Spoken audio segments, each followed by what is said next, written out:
Bonjour à tous et à toutes, bonjour Youssef. Bonjour Soufiane. Et voici la capsule numéro 2 qu'on va faire. Et le sujet cette fois, ça va être le prophète Adam, c'est ça?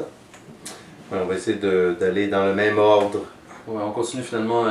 que dans leur livre, puis on va essayer de développer au fur et à mesure les idées. Toujours le même programme? Les fameuses lunettes? Oui. Okay. Pas le choix. Donc je vais commencer par faire une petite lecture en fait du récit ici, du récit biblique. Donc l'auteur dit, je veux que vous portiez attention au chapitre 3. Très important ici parce qu'il y a des choses qui sont immanquablement de la mécréance, qui sont facilement prouvables. Mais vous allez voir, de toute façon, au travers du livre, c'est pas le seul épisode où il va y avoir de la mécréance.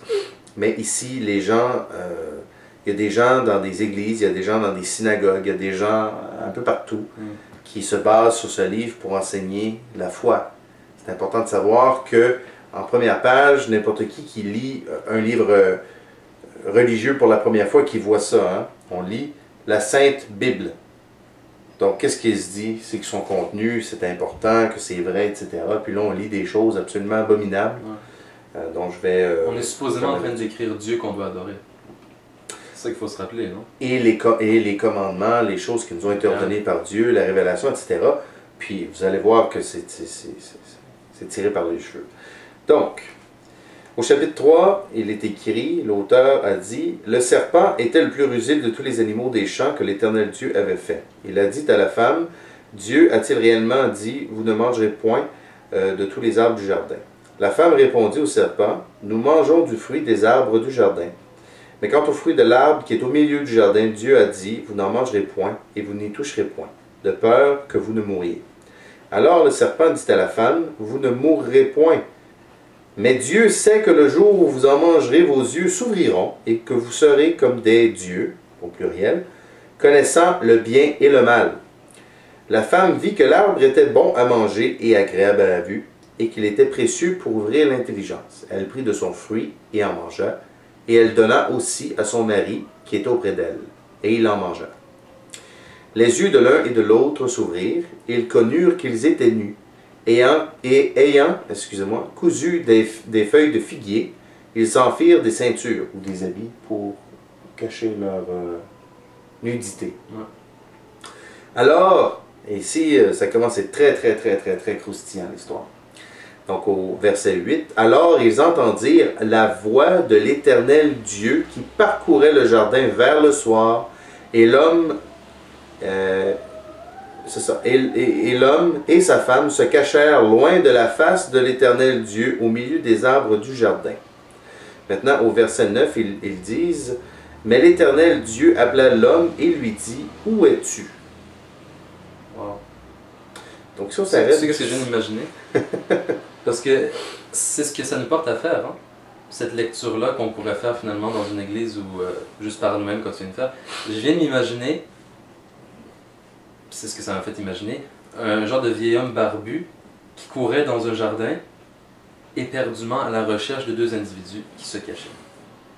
Et qui les a appelés aussi pour savoir où ils étaient. Exactement. Puis on a décrit plusieurs éléments qui finalement sont des éléments qui nous amènent vers un anthropomorphisme on ne peut trop clair. On a mentionné numéro 1 la voix.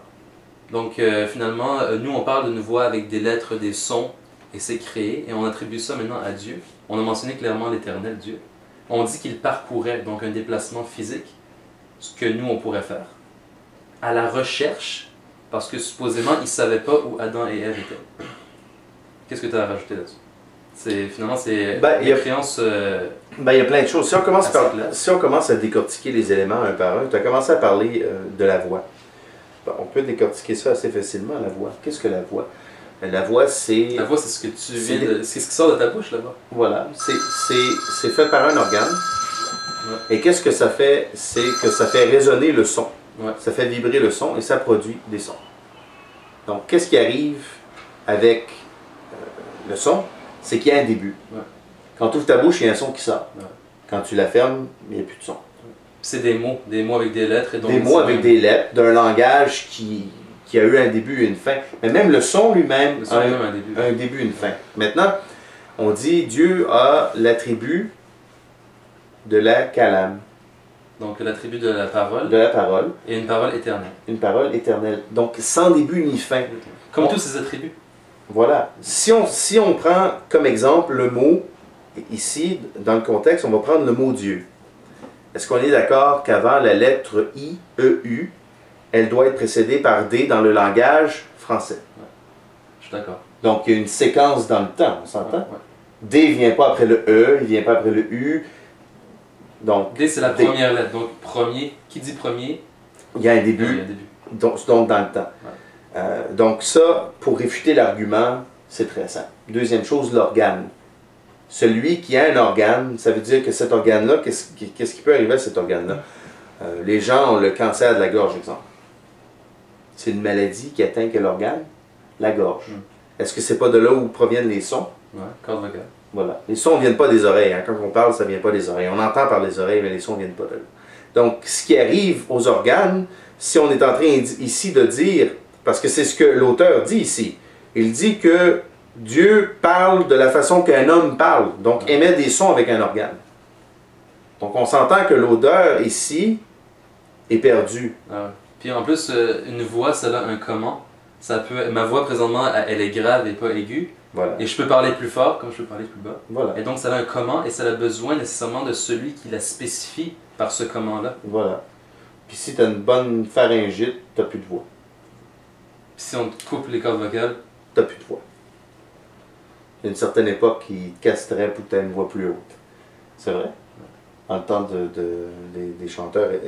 Donc, ici, là, ben ça c'est l'élément numéro 1. c'est un des éléments que un autre ici, il parle ici, et je le vois, c'est écrit noir sur blanc, ils prétendent que Dieu a un visage. Face. Qu'est-ce que c'est la face? Moi, présentement, on est face à face, on se regarde. Là. Ouais. Donc, il y a des gens à la maison qui vont dans l'église, Ouais. qui vont dans la synagogue, et qui rendent un culte injustement à quelque chose, parce que eux, c'est des statues, c'est des images, c'est des... peu importe. Des idoles. Ils rendent un culte à une idole. Quelque chose qui a un visage. Quelque chose qui est créé. Quelque chose qui est créé. Quelque chose qu'ils ont imaginé, comme on vient de le faire, et ensuite quelque chose qui a été fabriqué par quelqu'un. Encore, mon visage. Mon visage, maintenant, est content. Maintenant, mon visage est... Mossad. Mossad. Est-ce que... Ton visage, tu viens de prouver, ton visage a différentes formes, différentes couleurs, et il a un comment. Voilà. Et le visage est quelque chose de créé avec des spécifications. Voilà. Et c'est quelque chose finalement qu'on peut attribuer à Dieu. Voilà. Parce que c'est un organe, c'est un membre. Le visage, c'est un organe. Mais encore, ici, au verset 9, si on va un peu plus loin, l'auteur dit, « Mais l'Éternel Dieu appela l'homme et lui dit, « Où es-tu? » Maintenant, je prends ce livre et je le dépose de côté, et je remets mes lunettes quand même, et je te regarde, puis on va se poser la question là-dessus. Mais en fait, on ne se posera pas de question. Pourquoi parce tu que mets les nous, lunettes premièrement? Est-ce que tu peux me dire pourquoi? parce que là, c'est le temps d'être sérieux. Ok. Là, c'est le temps Les d'être lunettes, c'est sérieux. pas seulement pour lire alors. Ben, c'est pas seulement pour lire, c'est pour... L'air de ça. parce que c'est ça. Ok. Qu'est-ce qui est dit ici? On attribue finalement, n'importe quel lecteur avec une assez bonne connaissance du français va voir qu'il y a une interrogation, une recherche, même qu'il y aurait finalement une incertitude, voire même une... Inquiétude.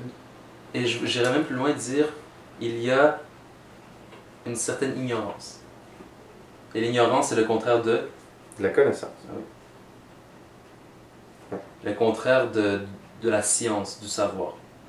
Et on sait tous que Dieu est attribué par une science éternelle, sans début, sans fin, une science qui ne change pas, parce que ni elle augmente ni elle diminue, parce que si elle augmentait, ça voudrait dire que Dieu avant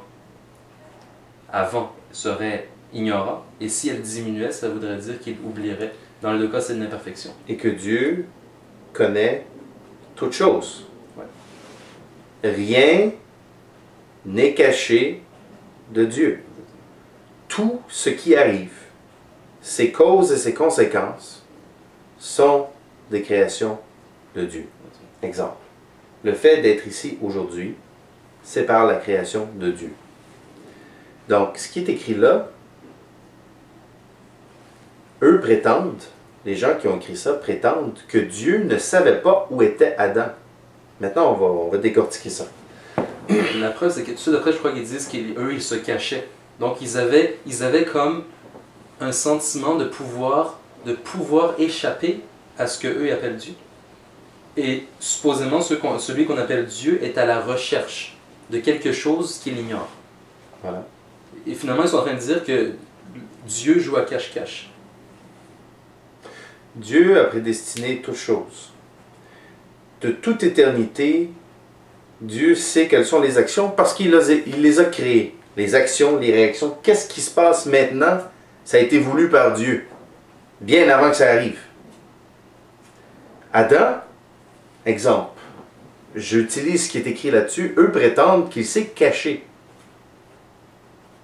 Ce qu'ils sont en train de dire, c'est que Adam aurait fait quelque chose que Dieu ne savait pas ou que Dieu n'aurait pas voulu. D'ailleurs, si Dieu veut que présentement je me cache, je vais me cacher. Assurément, il n'y a aucun doute là-dessus. Personne ne peut dire que ça n'arrivera pas, ça va arriver. Donc, ici on fait l'imagerie d'un vieil homme, ou d'un homme, ou de peu importe. Parce que dans les chapitres précédents, ils disent que Dieu a créé l'homme à son image. Donc on va utiliser ce qu'ils disent. Ils disent que c'est un homme qui recherche un autre homme dans le jardin sans avoir la connaissance de où il est et qu'il le recherche en appelant son nom avec sa voix. Et eux se cachent de sa face. Donc ici on n'est pas en train de parler de Dieu, même si c'est l'image que les chrétiens veulent faire paraître. Mais finalement, les chrétiens voudraient finalement que, s'ils viendraient me voir, un groupe de chrétiens, voudraient que j'adore ce genre de personnage-là qu'on me décrit. Quelqu'un qui est faible, qui a un visage, qui se repose, donc qui se fatigue. Quelqu'un qui recherche des choses dont il n'a pas la connaissance. Et plus tard dans la liturgie, que ce soit les chrétiens ou les juifs, ils disent quoi? Ils disent que Dieu est tout-puissant. Je m'excuse, je m'objecte à cette idée. Et Dieu, on dit juste avant Dieu l'Éternel. Voilà. Finalement, c'est une totale contradiction. Dieu est effectivement tout-puissant, éternel. Donc, pour faire une petite récapitulation rapide de ce qui est écrit là-dedans, un ne peut pas dire qu'il adore le Seigneur éternel, tout-puissant. Ce qu'ils disent dans les liturgies, quand on a une description d'un être faible, possiblement un homme avec des attributs d'imperfection, dans leurs livres qu'ils disent, ils prétendent saint. Même avec tout l'exégèse que les docteurs, soi-disant de l'Église, ou que le pape peut en faire, ou que le prêtre, ou peu importe, il n'en reste pas moins que noir sur blanc, il y a des choses, il y a des éléments là-dessus qui sont invraisemblables, incroyables, ridicules, et qui sont facilement réfutables par la raison sainte. Du pur anthropomorphisme. Bon, ça ne peut pas être plus que ça. Et donc, restez à l'écoute pour les prochaines capsules, car nous allons traiter de bien d'autres sujets. Prochaine capsule, ça va être notre sujet. On va avoir un autre sujet. La prochaine capsule, ça va être sur le prophète Noé.